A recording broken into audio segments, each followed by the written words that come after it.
Morena whānau. No mai hoki mai. Today I wanted to do a quick follow up from my live vid yesterday about. And this is, I guess, a very brief thing about what for those of you who didn't see my stories and things, yes, I tried to do a video yesterday, but my laptop was playing up as per usual, and the microphone wasn't working properly, and so I had intermittent sound issues, and so I tried doing all these different things. Took me ages, and then in the end, I just gave up. So I put a little bit about what I had said, the stuff about keto yesterday, and today I just wanted to follow up with that, and I didn't want people to think that I'm anti keto. I'm a little bit anti keto, but not really. What I am, so there's three things I think that I wanted to mention. It's one of the first thing is about my kind of marketing background. The second thing is about the use of the word calories, and just what that was about, the calorie thing that I talked about. And then the third thing is about making changes, getting back on the waka. So the first thing is about my marketing background. So I studied marketing at university. I worked for about 10 years in the marketing industry, and so I have a bit of a background in messages that people get, whether that's from social media, from magazines, from TV, from radio, from word of mouth, from friends, from direct marketing. So that's like sales and pyramid marketing schemes, things, all those different. There's so many ways that organizations get their messages to you, so many ways. And the purpose of those messages is to make you buy things, to make you pay money. And sometimes these companies have a real ethical product or service that they are providing, which is great and fantastic. And I'm all for that, for people, particularly individuals like myself. Hang on a minute. I don't mean myself. I'm not an expert, okay? I'm not an expert in health. I haven't studied health. I'm sharing on my platform things about, I don't make any money. I mean, maybe one day I might get like more than 5 subscribers and I might get some advertising or something on my YouTube channel, but this is not even going on my YouTube channel. This is going, I think, on Facebook. But I'm not here to make money, but I'm here just to share a facade, a way of thinking. And but I'm all for people who do make money off sharing their ideas and thoughts and information and knowledge, because it takes a lot of time, effort, and money to build the knowledge in your head. And so, if you're going to help other people's lives by sharing that, then go for gold. And, people should pay for that. If you're in a position to share that for free, even better. But everyone's got to pay the bills, so money makes the world go round. So there are definitely products and services that are ethical and great, and needed as well. Then there are people who are just, I'm sure maybe they don't intend to be ripping people off or making money off of people who are like unfortunate enough to be pulled into these messages and feel like they really need something that they possibly don't need. And products that claim all these health benefits. Pardon me. That's where I start to get a bit like, oh. And that's why I share some things like I shared yesterday about keto. I'm sure, I try regularly to look up healthy recipes that don't include the word keto in them, because I actually can't eat keto. I can't eat a keto lifestyle because, like I shared yesterday, keto doesn't work for me. And yet that's the big thing that everyone is going on all over the internet is keto.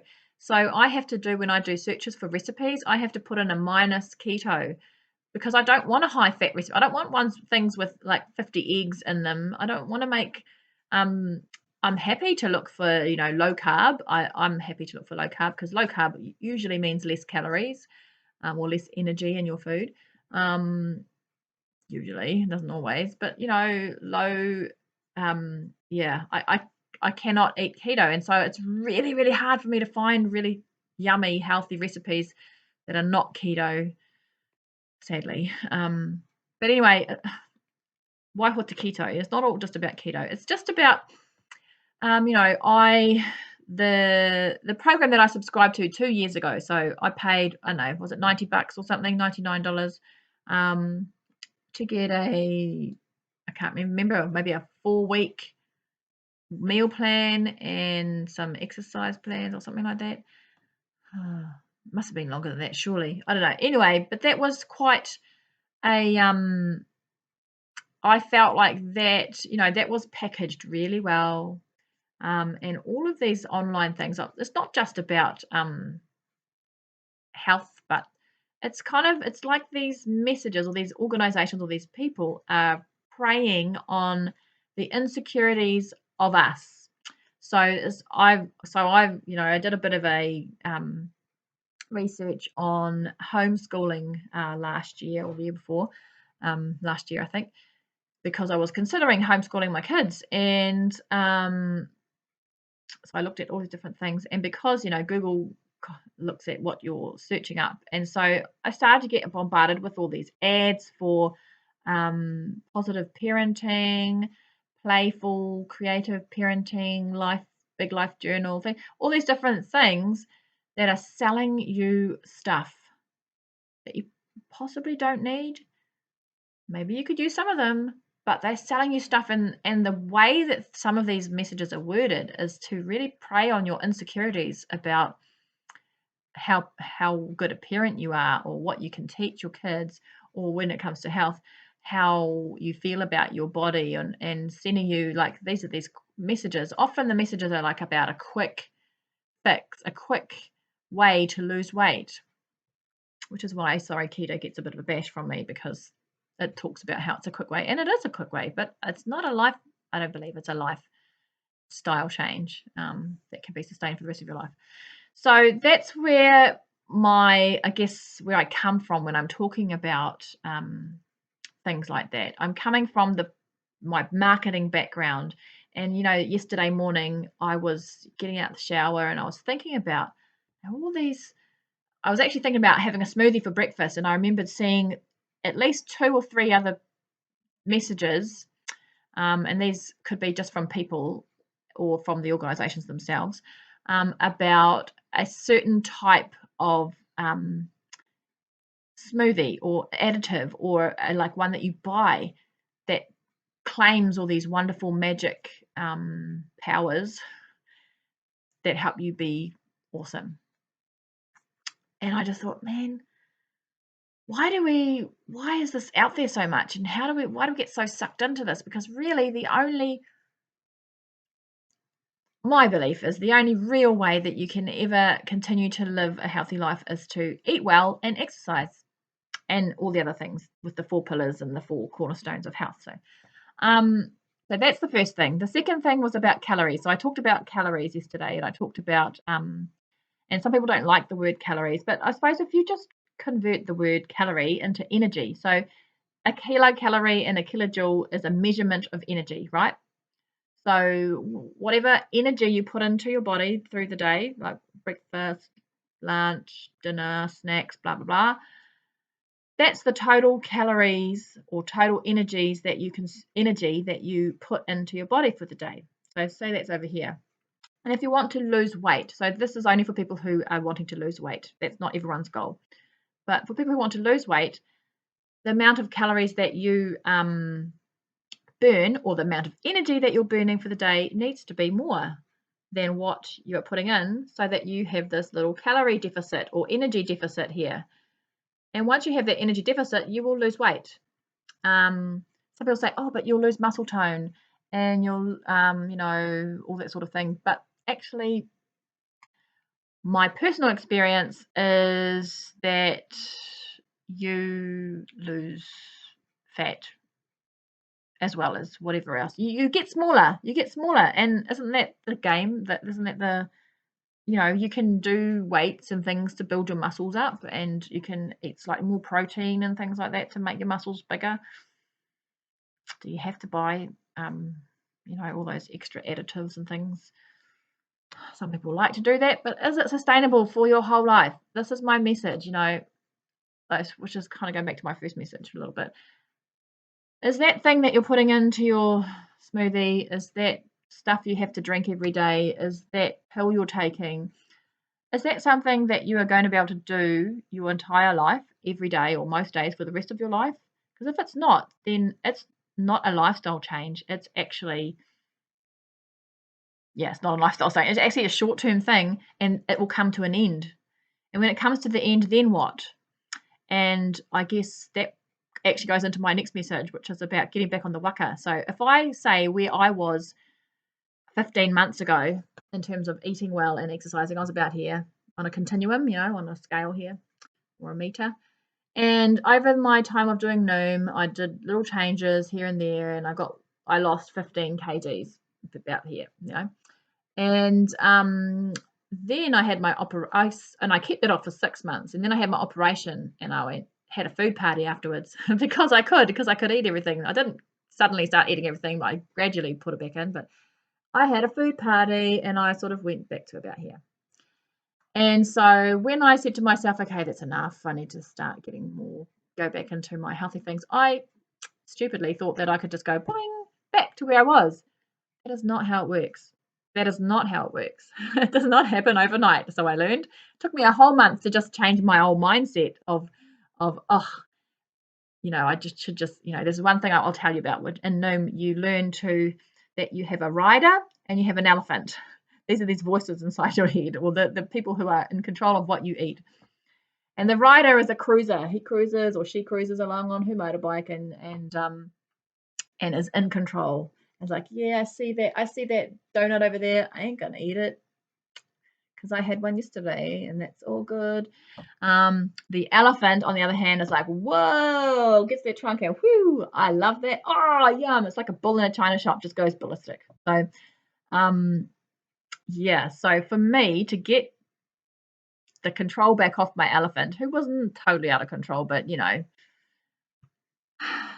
took me a whole month to just change my mindset from going, oh, whatever, I'll just eat this.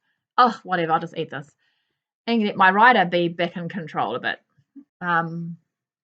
So getting back slowly. So, and it's going to take me a while to get back to where I was. I realize now, and I'm all good with that. So what that is in relation to the short-term thing I was talking about before. So if you're doing something to help you live a healthy life that is not sustainable for you the rest of your life, you're going to pay that monthly subscription for the rest of your life. That means it will come to an end. And what are you going to do at the end? What are you going to do at the end? You need to have something. You will have to go through another process at the end of that to incorporate something that you can actually do for the rest of your life. And so that's my message. And I guess a little challenge, which is think of one thing that you could do to improve your health. It could be setting the alarm for a certain time at night and always going to bed at a certain time. It could be, that's for sleep. That's my biggest challenge is getting a good sleep. I'm very tired this morning because I had rough as night last night with 2 of my kids. Anyway, we can't avoid that one. That will happen no matter what. So, sleep, or it could be spending 5 minutes in the morning meditating. It might not have to be every day. It could just be Mondays and Fridays, or Mondays and Wednesdays and Thursdays, or it could be Saturdays, or whatever. Just one little thing, and implement it. And then don't beat yourself up if you don't do it, because that just means, okay, that I set my goal without really thinking that I could, you want to be able to achieve this goal. And actually, this is something that I, when I was a facilitator for living a healthy life with long-term conditions course, I used to do this course for whānau who have, long-term conditions. And we talk about goal setting, and you have to be able to set this goal that is realistic, achievable, smart, specific, realistic, achievable. What's the R? I can't remember. Time bound. Damn it, my brain doesn't work. Anyway, whatever the R is, I can't remember. But what we used to do was say that once you've set that goal, then you need to say to yourself, like, how out of 10 is this going to be doable? And be totally brutally honest with yourself. Like, honestly, don't cheat yourself. Just be totally straight up. My first 2 weeks of Noom, I was recording my calories, and my recommended calorie intake or energy intake for a day was like, I think 18 or 1500 calories. It might have been less actually. I was getting like 2,500 calories and some days 3,000 calories. But I was just being straight up with myself, and that's what you have to be. You have to be straight up with yourself. So you need to ask yourself, out of 10, how likely will it be? How likely is it that I will achieve this? And if it's under 7 out of 10, change your goal. Make it more achievable. And just do that for a couple of weeks and see how you go and review it. Because lifestyle changes are not like this overnight. They're not even over a week or a month. Lifestyle changes are bit by bit, little by little, tiny, tiny, tiny, tiny steps, baby steps. And so that's my kōrero for today. Kia pai tō koutou rangi. Hope it's have an awesome day, awesome weekend. Thank goodness it's Friday. Ka kite.